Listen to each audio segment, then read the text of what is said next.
Hola, ¿qué tal amigos de Comunicación para el Bienestar? Les damos la más cordial bienvenida a una emisión más de nuestro programa.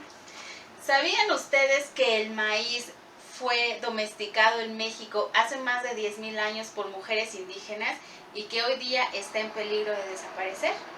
Con esto arrancamos, vamos a presentar a nuestros compañeros. Claudia Pérez Flores. Hola, ¿qué tal, Ivette? Hola, José Luis. Hola.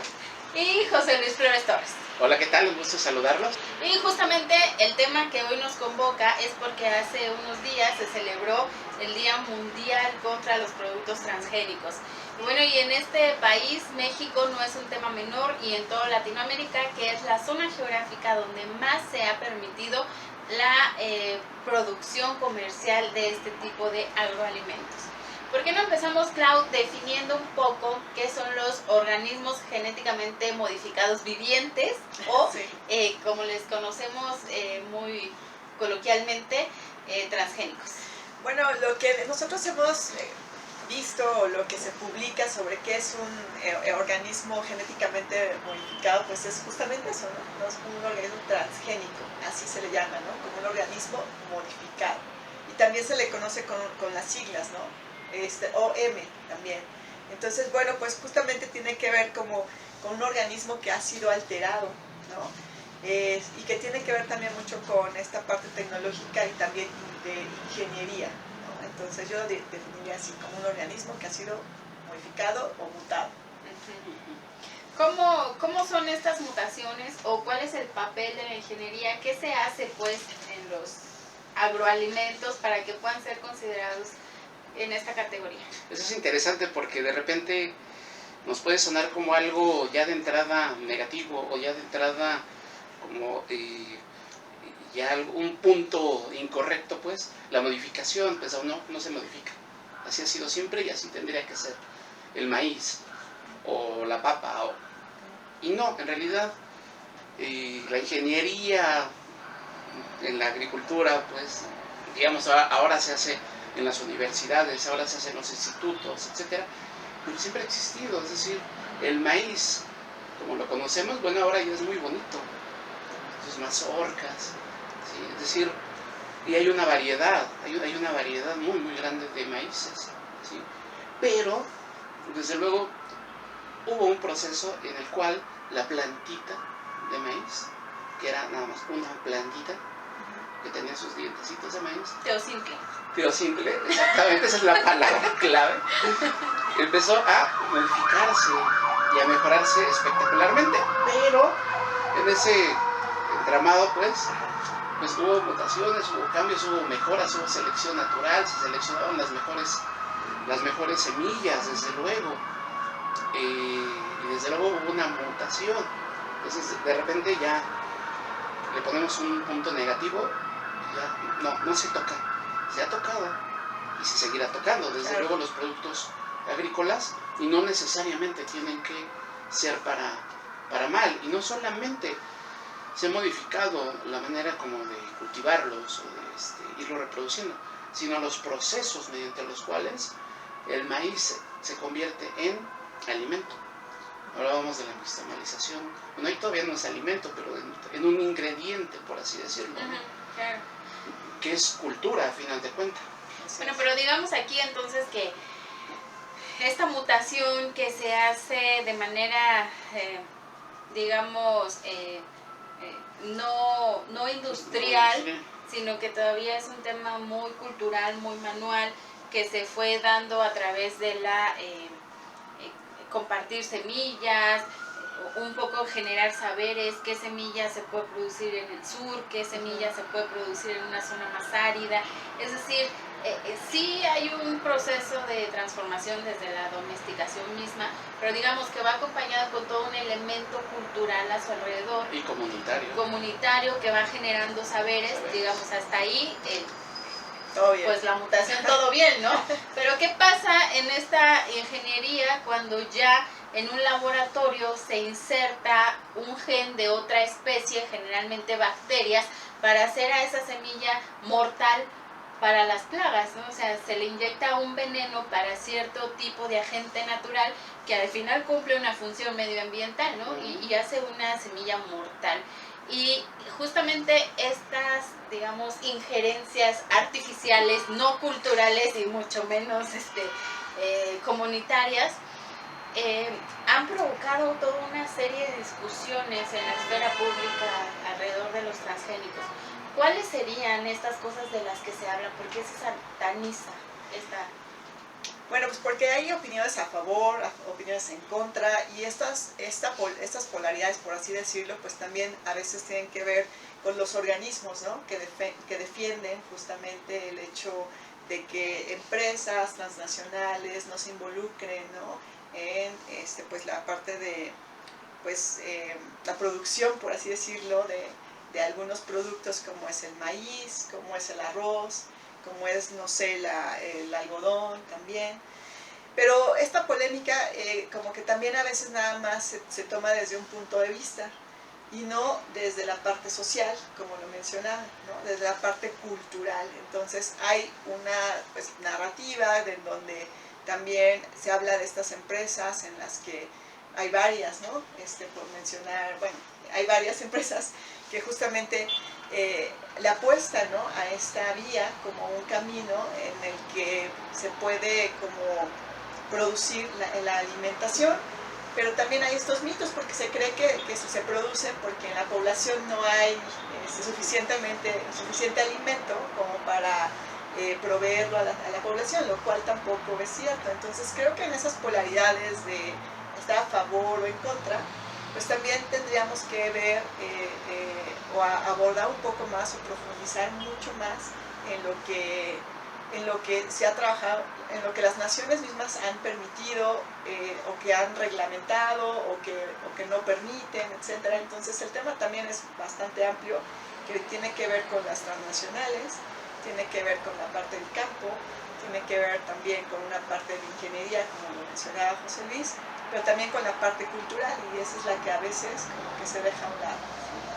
Antes de entrar a estos temas profundos que dice Claudia y donde creemos que se tendría que centrar el debate, ¿por qué no hablamos, José Luis, de los temas que generalmente pues están en pues en discusión alrededor de los transgénicos y que pues nosotros les llamamos casi hasta temas cortinas, ¿no? Sí, bueno, ya de hecho, pues el que exista un día contra el consumo de productos transgénicos, habría que explicar en dónde centrar pues esa negatividad, o en dónde centrar justamente de una manera bien objetiva como lo negativo que estaría en los alimentos transgénicos. Pero habría que partir como de una evidencia científica, habría que partir como de una evidencia bien concreta, es decir, muchos de estos reclamos, pues, o muchas de estas posiciones, etcétera, es que pues, se centran en reclamar que los alimentos transgénicos pues producen daños en la salud, producen cáncer, producen mutaciones en la gente, etcétera, ¿no? Hay como que toda una mitología por ahí, en donde pues no hay una evidencia empírica pues bien sólida que de alguna manera pues lo estudie, lo haya comprobado, etcétera, ¿no? Y de repente pues es muy fácil de repente para las empresas pues el tirar este mito, es derribar como estos reclamos, pues, justamente porque no se sostienen, porque no hay una evidencia empírica. Pero no sé, piensa mal y acertarás, tal vez esta discusión sea alentada justamente por las mismas empresas, que no son tantas, es decir, son 6 las empresas que en el mundo están apostando a profundizar, pues más allá de lo cultural, más allá de otros, hay otros temas que van desde los monopolios, que van desde el uso de los pesticidas, etcétera. Es decir, hay un tema en donde sí, verdaderamente tendríamos que centrar el problema pues, de los alimentos transgénicos. Esta parte que dices es muy importante porque generalmente hablamos que los transgénicos deberían estar prohibidos porque nos afectan a la salud. Pero, como tú dices, son los que se colocan en la agenda pública porque es muy fácil que las empresas salgan bien libradas sobre esto. La justificación es, bueno, no hay suficiente evidencia científica, pero bueno, Monsanto también es dueño de el gran laboratorio mundial, ¿no? Conflicto de intereses. Tiene ahí conflictos de intereses, pero también tiene grandes cabilderos y se maneja mucha lana en los cabildeos. Hay una ley congelada desde el 2009, me parece, 2006 creo, antes, por ahí así, que no ha podido pasar por alguna extraña razón y que permite y que prohíbe la explotación comercial de productos genéticamente modificados en México. Y curiosamente, digo, no es que yo piense mal, pero curiosamente fue Felipe Calderón quien aprobó la plantación experimental y comercial de productos transgénicos después de reunirse con uno de los representantes de Monsanto en el Foro Económico Mundial de Davos, Suiza, y es por eso que ese foro debe dejar de existir, porque ahí es donde se gesta todas las precariedades de este mundo neoliberal. Y es verdad, ahí se cabildean las propuestas de estas grandes transnacionales y se le prometerá a gobiernos y presidentes pues lo que a ellos mejor les convenga para levantar estas prohibiciones. Y también parte de levantar estas prohibiciones es ocultar los verdaderos problemas de fondo, Claudia. Entonces, ahora sí, ¿cuáles serían estos problemas de los que sí tendríamos que estar hablando? Bueno, desde mi punto de vista yo creo que tendríamos que estar hablando desde los problemas que realmente están afectando a las personas directas, ¿no? A los agricultores, a la parte de los pueblos, por ejemplo, que conviven mucho también con muchos de los, ¿cómo llamarles? Pues con estas empresas, ¿no? Entonces creo que desde ahí lo tendríamos que estudiar, desde ver qué es lo que está pasando en el campo, ver cuál es el proceso mismo, ¿no? De esta parte de los alimentos, o sea, no desde una perspectiva nada más comercial, sino desde la raíz del problema, ¿no? O por así llamarlo problema o no problema, pero a estudiarlo, ¿no? Desde los pueblos, desde las localidades. Pienso que por ahí sería como una vía desde donde podríamos pues analizar este problema. De acuerdo con algunos estudios de la UNAM y de la Universidad Autónoma Metropolitana, más del 90% de los alimentos que contienen maíz y que consumimos en México tienen maíz transgénico. El 90% de las tortillas, 90.4% de las tortillas que consumimos en México tienen maíz transgénico. O sea, esto ya nos dice mucho, nos habla de un problema grave, porque si bien no se está permitiendo la plantación, pues sí se está permitiendo la importación y se está congelando una ley que los obligue a decir que ese producto contiene organismo genéticamente modificado. Pero algo importante que decía Claudia también es que la gran resistencia a que nuestro país se convierta, o todavía no se haya convertido en un paraíso transgénico Monsanto, es por la lucha que han dado precisamente los pueblos, los campesinos, los colectivos que se han mantenido en resistencia. Incluso este movimiento logró que en 2015 se catalogara la zona maya como zona libre de productos transgénicos. Pero curiosamente, y otra vez no queremos pensar mal, pero curiosamente en 2019, en el 2017, por ahí sí, Enrique Peña Nieto levantó esta prohibición y ahora estamos en pugna.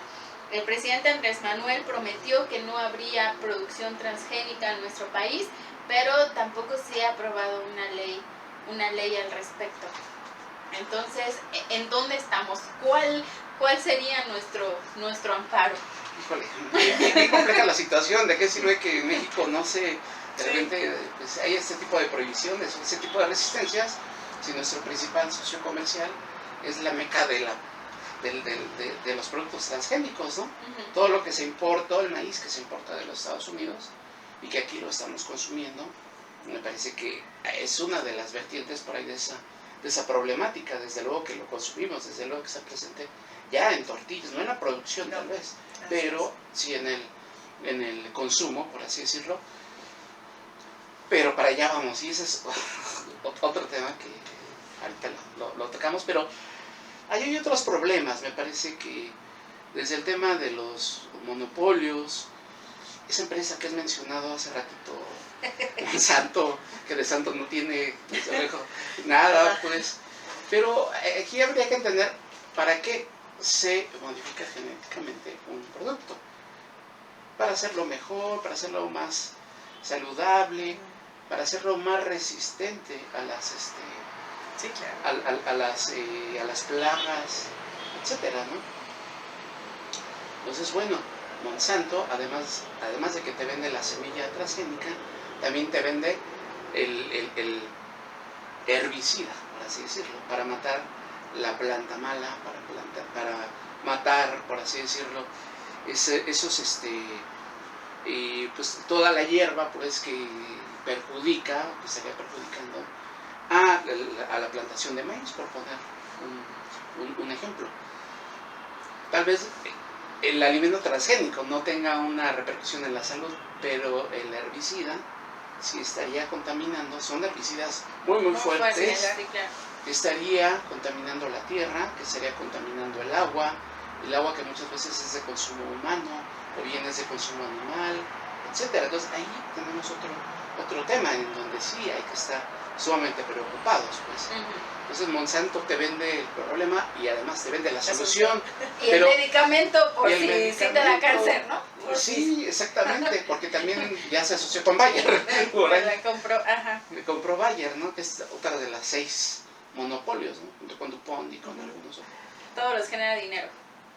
Pero aquí, entrando pues ya un poquito al tema cultural, es, bueno, ok, se modifica el producto, se modifica el maíz, se modifica la soya, etc. Bueno, ¿cuál es la intención? ¿Sí?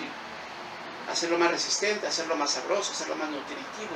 ¿Sí? Aquí lo éticamente por ahí cuestionable es que me da la impresión de que lo que están mediando esos esfuerzos genéticos es el tema del dinero y es el tema del consumo. Entonces ahí me parece que estaría otro de los problemas, pues. Yo por ahí vería el tema de la generación de dinero y el consumo y fíjate, no es la primera vez que vemos esta relación con la producción científica positivista tradicional, que cada vez le está haciendo más la chamba a estas organizaciones, ¿no? Porque por un lado vemos el tema desde la parte ecológica, desde la parte de la salud y desde la parte científica, ¿no? El agrónomo que no va al campo a ver todo un sistema cultural, sino que va a ver un sistema de producción capitalista basado en el desarrollo, y que así es como nos educan, ¿no? A todos los que presumimos de haber salido de una universidad, que ya no sé si esto es una cosa que se deba presumir, pero digamos, esa es la visión con la que se trata el campo. Pero como dice José Luis, no se aborda desde temas de bienestar, y aquí ya es donde quiero entrar ya a un tema. Y desde el bienestar tendríamos que estar viendo qué pasa con estos productos transgénicos y cómo altera la generación de comunidades, la generación de medios culturales. Es decir, una de las grandes problemáticas o fenómenos que se han visto es que, bueno, cuando Monsanto u otra DuPont o Dow modifican una semilla, en este caso el maíz, pues ya es una patente, porque ya es una creación tecnológica, ¿no? Ya no es algo natural, es una creación. Entonces, si alguien quiere o usa esa semilla, pues tiene que pagar una patente, ¿no? Como cualquier otra creación, cualquier otro invento.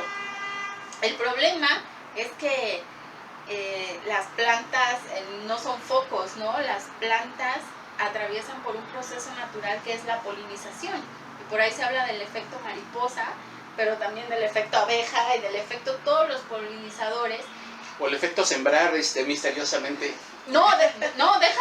Sembrar misteriosamente, porque de hecho fíjate la trampa, se han identificado importaciones ilegales de maíz transgénico y de arroz transgénico para que misteriosamente entren a los campos mexicanos y curiosamente luego le echamos la culpa también a una mariposa.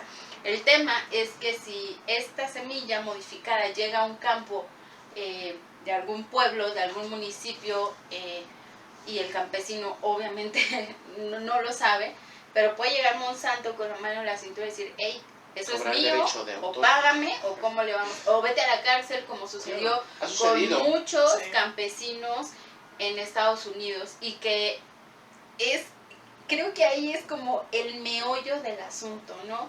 Cómo apropiarse de algo que es como el último bastión de resistencia mexicana, porque es el único bien común público que tenemos, el maíz, porque ya no somos dueños ni de las aguas, ni de las tierras, ni del aire, pero del maíz todavía somos dueños.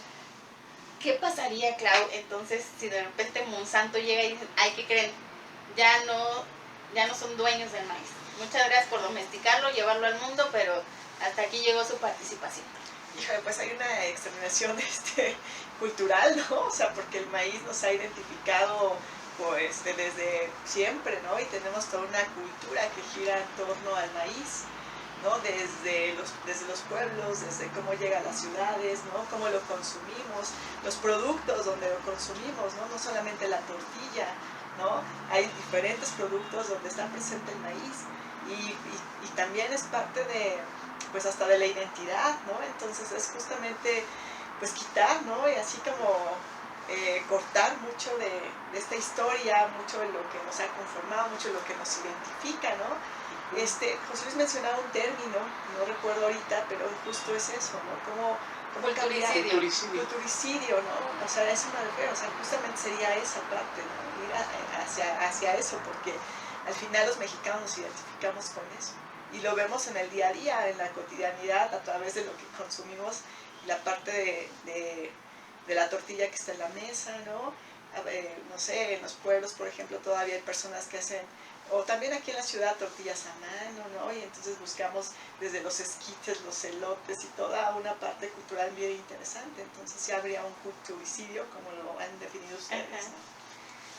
Si nos quitaran el maíz, hablábamos, sería un trauma mucho más grande que la conquista, ¿no? Que la llamada conquista o mal llamada conquista, porque nos estarían quitando, como dice Claudia, la identidad. Al final los mexicanos somos hijos del maíz, no puede ser diferente, y si nos arrancan eso, ¿qué estaría pasando con México? Uy, pues sí, una parte como muy importante de nuestra cultura se ha construido en torno al maíz, ha girado en torno al maíz, más allá de lo meramente alimentario, ¿no? Me parece que hay todo un tema de ritualidades, hay un tema de religiosidades, hay un tema de lo importante que fue el calendario agrícola, por ejemplo, para las culturas prehispánicas. Es decir, las formas de organización estaban social y económica, giraban en torno a la milpa, por ejemplo, ¿no? Como un sistema no solamente de proveer alimentación, sino como un sistema de organización social, familiar, etcétera, ¿no? Y lo estamos diciendo en pasado, pero creo que tendríamos que decirlo no en un pasado tan pasado, es decir, y somos una cultura urbana, pero esa cultura urbana no va más allá de 1950, 40, es decir, y México tenía una cultura urbana, una cultura agrícola hasta los años 40, 50, que nos empezamos poco a poco a urbanizar a partir de las grandes migraciones, etc. Pero en muchos sentidos somos herederos de toda esa cultura agrícola, de toda esa cultura del maíz, de esa cultura en donde no solamente se modificó con el tiempo, pues el maíz para llegar al maíz tan bonito que tenemos el día de hoy y las variedades de maíz, sino también los procesos para convertirlo en alimento, la nixtamalización. O sea, estamos hablando de todo un proceso cultural que se vería afectado. Yo no sé si sería como un asesinato, pero sí una transformación letal, fatal, ¿no? El afectar de tal manera pues la cultura del maíz, ¿no? Claro, hablamos de un culturicidio, pero también hablamos de un epistemicidio, ¿no? Sí. Es decir, no solo estamos afectando un sistema cultural, sino que eso significaría despojarnos de saberes que actualmente tenemos, que son colectivos, que también son del bien común. Cómo cultivar la tierra, cómo distinguir los granos, cómo hacer la nixtamalización. Son cosas que no están en ningún lado, pero que lo sabemos, que la gente lo sabe, que los pueblos lo saben. Y si de repente nos arrebatan el maíz, también nos arrebatan esto. El problema es que no nada más vamos a dejar de saber cómo hacer la nixtamalización, sino que todo este sistema de saberes, toda esta epistemología, es lo que nos da nuestra particular comprensión del mundo y cómo lo vemos desde una cultura del maíz, digamos. Y entonces eso, más que una llegada de españoles, eso sí nos estaría afectando, porque eso sí nos estaría acabando con nuestra epistemología, con nuestra forma en la que concebimos el mundo, ¿no? Entonces, Clau, ya para ir cerrando un poquito el tema, ¿por dónde tendríamos cómo podríamos cambiar o hacia dónde tendría que girar la comunicación en torno a la discusión de los productos genéticamente modificados? Pues retomando desde la agenda, ¿no? Desde ahí también, pero una agenda también real, ¿no? O sea, una agenda en la que se discuta, ¿no? En donde estén los actores que tienen que estar, pero también no olvidados de lo social, ¿no? O sea, que no solamente esté desde una élite, sino que también participe la sociedad y dé su opinión. De repente vemos esos temas como muy alejados y es ahí donde creo que ahí está el problema, ¿no? O sea, y a veces ni siquiera conocemos cuáles son las instancias, las instituciones que pueden estar discutiendo estos temas que son también sumamente importantes, ¿no? Me refiero así como en general, ¿no? O sea, si es la SAGARTA, si es, no sé, la Secretaría de Medio Ambiente, o sea, como, ¿qué están haciendo al respecto? ¿Dónde están esos foros de discusión, ¿no? ¿De qué se está hablando? ¿De qué se está dialogando? Entonces creo que tenemos que empezar justamente por ese diálogo, como una primera instancia. Claro.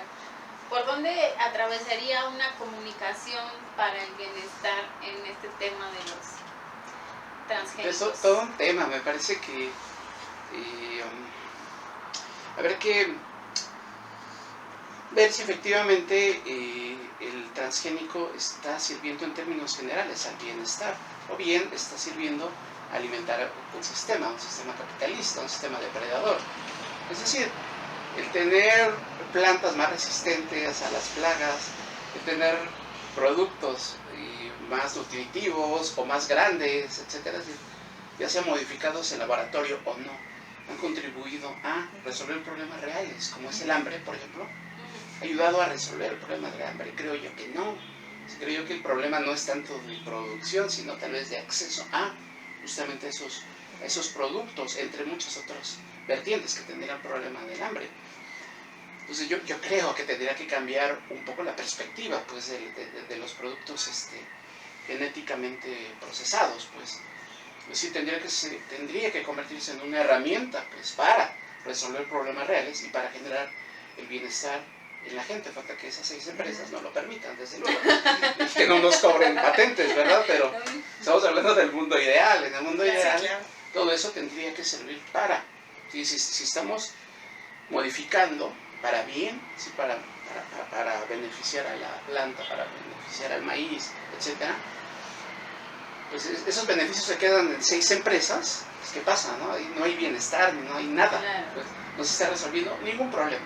Al contrario. Está generando muchísimos problemas. Ajá, sí. Entonces creo que la ingeniería genética, la ingeniería agrónoma, me parece que tendría que convertirse en una herramienta justamente para resolver problemas reales. Ese es el resultado de quitar las humanidades de los programas de estudios de las ciencias o las técnicas, ¿no?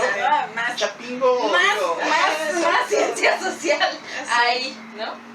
Es un bastión por ahí de las ciencias sociales y de las humanidades, no solo Chapingo, sino muchas otras universidades, la propia UAM, desde luego, ¿no? Por eso sorprende sorprende. mucho que sus propios agrónomos estén defendiendo Sí, sí, pero sorprende que sus propios agrónomos estén Claro. defendiendo la introducción, que como decía hace rato, la ciencia, la academia no se salva de estos sobornos y de estas patrocinios medio oscuros, ¿no? Para sustentar algo. Gracias. ¿O cómo podrías concluir este tema, Clau? Bueno, pues yo concluiría en este programa que este tema de los alimentos transgénicos lo tenemos que ver desde, no solamente desde la parte alimentaria, no solamente de la parte de la salud, sino también, como lo mencionaba, ¿no? Desde todos los actores, todos los que intervienen, ¿no? Desde los agrónomos, desde la ciudadanía, desde los pueblos originarios, o sea, todos los que estamos involucrados, que al final somos todos, porque al final pues somos los que consumimos de alguna u otra manera o nos enteramos de qué está pasando, ¿no? Entonces también apostaría por información también más abierta, pero también como más, ¿cómo llamarle? Como más de discusión, donde se tome el punto de vista de todos los integrantes, no solamente desde una cúpula o no solamente desde las empresas transgénicas, ¿no? o que producen estos químicos, sino desde todos los actores, ¿no? Ver como cuáles son esas, pues esos contrastes y a lo mejor abrir más el debate y la discusión acerca de los alimentos transgénicos. José Luis, ¿cómo concluirías? Bueno, básicamente era un poquito, o es, rescatar subir desde luego este tema a las agendas, a la discusión, pero yo creo que el tema no nada más es discutirlo, sino el cómo se está discutiendo. Es decir, salir de estas cortinas de humo que son fácilmente derribables, salir de lo políticamente correcto, salir de este activismo de sillón, el interesarnos pues, el ser activistas por un día y ya el otro día pues ya nos vale, etcétera. No, me parece que es uno de los 20.000 temas que te dan para la corrección política, pero me parece que habría que sí discutirlo y abrirlo, todo eso, pero justamente no desde el mito, no desde lo políticamente correcto o desde la descalificación, sino a partir justamente de los conflictos reales, a partir de los monopolios, a partir de la contaminación de la tierra, del agua, a partir del despojo, a partir de la defensa de la tierra, a partir de un capitalismo depredador, a partir de una ingeniería que ha servido no para mejorar la vida de la gente, por lo menos en este tema, en el tema de los alimentos transgénicos. En otros temas, desde luego que sí, pero aquí me parece que esos grandes problemas no se han resuelto, el problema del hambre, el problema de tener acceso a productos más sanos, mejores, y el que más gente tenga acceso a los productos. Si no, se ve la depredación económica. ¿Sí? No hay otro tema, me parece, ahí, en el tema de los productos transgénicos. Y el tema cultural, que también lo hablábamos, ¿no? Es decir, ese ecocidio y ese epistemicidio, ¿no? que se ha planteado aquí. Sí. Desde luego hay una episteme que de alguna manera pues, ha centrado nuestra manera de ver el mundo, nuestra manera de ver la vida, y que de repente pues, sí se puede ver alterada en un futuro que yo no veo tan lejano. Es verdad. Bueno, pues el maíz, insistimos, es uno de los bienes públicos que todavía nos pertenecen, es el único bien común que tenemos y además es el corazón cultural, epistemológico de este país, así es que debe de ser una lucha nacional y nacionalista, ¿no? Y bueno, amigos, con este programa nos despedimos de esta temporada. Nos vamos a tomar un par de semanas de vacaciones igual que ustedes y esperamos que las disfruten mucho y nos estamos viendo por ahí la última semana de abril. Bueno, muchas gracias, no olviden revisar nuestras redes sociodigitales y nos vemos pronto.